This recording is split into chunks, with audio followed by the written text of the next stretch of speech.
Alrighty, y'all, while we're waiting for the campfire chat, which is coming on next Thursday, if you're watching this video on the day that it was recorded, what day is that? Who even knows? The 26th, sure. Then you are probably pretty excited as I am for theory crafting, trying to get your builds down. And obviously we have to make a ton of updates to max roll because season 4 is effectively changed the entirety of the game. So what I have for you right now in my Discord, which is linked down in the description below, as always, I maintain a build guides section or a channel where everybody can go take a look at what I'm currently working on. Most notably for max roll, I currently work on the shadow builds as well as bone spirit. And then I'm going to be adding Shadow Surfer as a brand new build this season, and then potentially adding a specialized corpse explosion build, which is what's currently on the screen right now.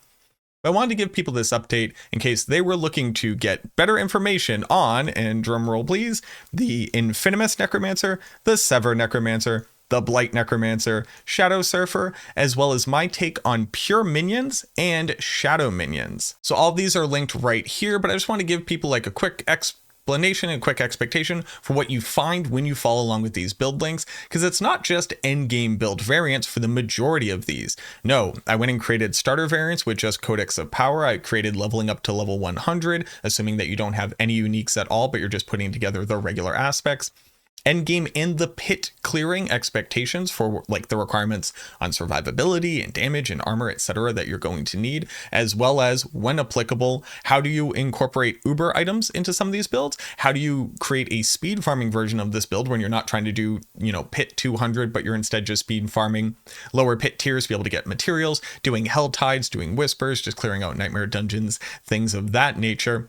As well as also when it's applicable, a bossing setup. So how to increase your boss killing damage and kill speed so that you're able to handle like the ultra mega level 200 versions of all of the boss ladder bosses so you can get your farming on this season. All of this is obviously inside of the D4 planner. And if you've never navigated a D4 planner as it stands right now, what you want to go take a look at is the variants in this section. So for the Infinimus build right here, I have leveling to 100, endgame in the pit, infinite mist. This is like a vague concept of just maxing out blood mist duration and cooldown whenever possible, and then a bossing setup for it as well. In the end game version of these builds, you're going to see that we assume that you have masterworked them all the way up to 12 times. And what we're going to include is a best of greater affix that you're looking for as a most desirable. Realistically, you want all of them to be greater affixes in the end game, but we don't think that it's realistic to tell you you have to have this many stats to make the build work, obviously. And then what you'll also notice is that we have masterworking crits. That's what this yellow orb indicates. And this is also another indicator of what I think the best stats to successfully masterwork on. Oddly enough, masterworking any stat is probably going to be pretty good for your build, unless you're like doubling up on redundant size for Decrepify or Corpse Tendrils. And this is just to give you another idea of what we expect to be valuable stats that will be good to masterwork. There's going to be scenarios where you actually just want to like triple crit on a stat. But if I were to tell you right now, hey, go get this greater affix triple crit masterwork or this build doesn't work, you'd probably come after me with pitchforks, right? So we just want to have like realistic and reasonable expectations of what we just think the best stats are, the best combination of aspects, what you're looking for in each gear slot. Obviously, we're going to have a skill tree for it, just so you can take a look at how we're actually building it itself. And then on top of that, we're also going to include Paragon boards. Everybody likes a good 8 glyph Paragon board. I'm basically going to make a whole video talking about my approach to building Paragon boards walking into season 4 because it is drastically different than what we did before. It's kind of similar to how we were approaching Abattoir of Zir, but obviously back then we also had the Tears of Blood glyph, which would eat up a ton of nodes. So now we don't have to do that. I just have like a very different approach to building these things out that hopefully I'll be able to educate people on so you can make better informed decisions. And then on top of that, in this leveling example, we have a really great one here. In the starter or the leveling variant on each one of the build guides, you can also go step by step on how I recommend building it out. You just want to go through this drop down and it will show you as I add boards, where to put the points in, what changes are made as you move through. I even go as far as to tell you like how to change the board once you have gotten different glyphs to rank 15 where their radius will expand, and how you're going to change it, how you're going to move your points around, how you're going to modify the boards, etc. So for the primary builds that I actually make build guides on Max Roll 4, you can expect this level of detail. So that will be Infinimus here, Sever as well, Blight Shadow Surfer is going to have a little bit less information to it just because I don't really think it's actually like a good starter build, but you can at the very least level to 100. And then basically the endgame pit version is the exact same thing as the speed farming version and the exact same thing as the bossing. Obviously there will be like some optimizations walking in later on, but at least for right now, that's what you can expect. For the pure minions build, I'm going to have a shadow version and a non-shadow version. The non-shadow version is using Golem. The shadow version is using mages. The reason why I don't have a leveling and a starter, etc., is because Chronix is actually the team member. My boy Chronix, who does the minion builds on Maxroll. Obviously, we collaborate together to create the best builds possible, but this is my approach. This is my skill tree. This is my Paragon. So look forward to Chronix's build guides to be able to have like the leveling and the starter versions and the like point by point Paragon system.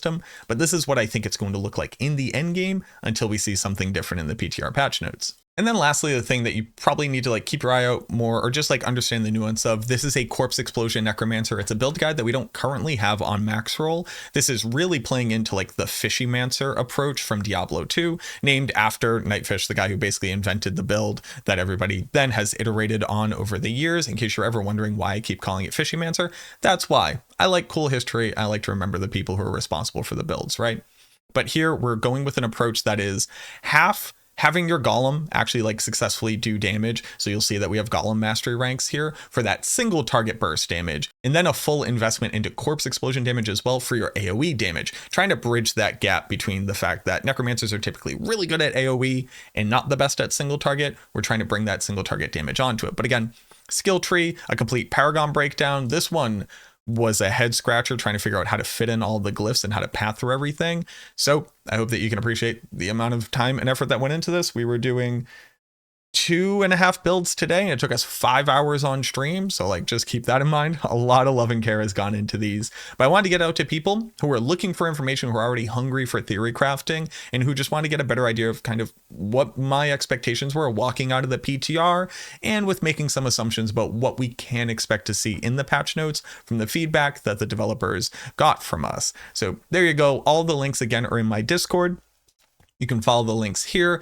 Obviously, like, you don't have to be like wildly, participating in the Discord at all, but this is where I'm going to keep all of my theory crafting and like up to the minute updated type builds until they make their way over onto Maxroll. So if you never knew that, like, this is where I keep my gauntlet build, and these are just links to the end game build guides and the leveling guides that we have at this point, just for a quick reference too, in case you kind of just want everything all in one area. But as always, I hope that this helps you out to be able to get your own theory crafting started. If you liked any particular build, or if you just had like questions or concerns or thoughts, or you came up with something else, let me know down in the comments. People have been like reaching out to me basically everywhere, and I super appreciate it. I'm glad that y'all are engaging with what I'm making here, and hopefully I'm able to help you all in kind to be able to basically have the best experience during the season that you possibly can. Also, if you wouldn't mind subscribing to the channel if you're brand new here, or if you keep seeing me in your video feed but you never clicked that button, go ahead and do it now. You don't want to miss out on anything as we continue to march towards season 4, as well as the launch of it, so we can finally see what all these builds do in all of their glory. Thank you so much for watching this video. I truly hope that it helped you out, and as always, I look forward to seeing you in the next one.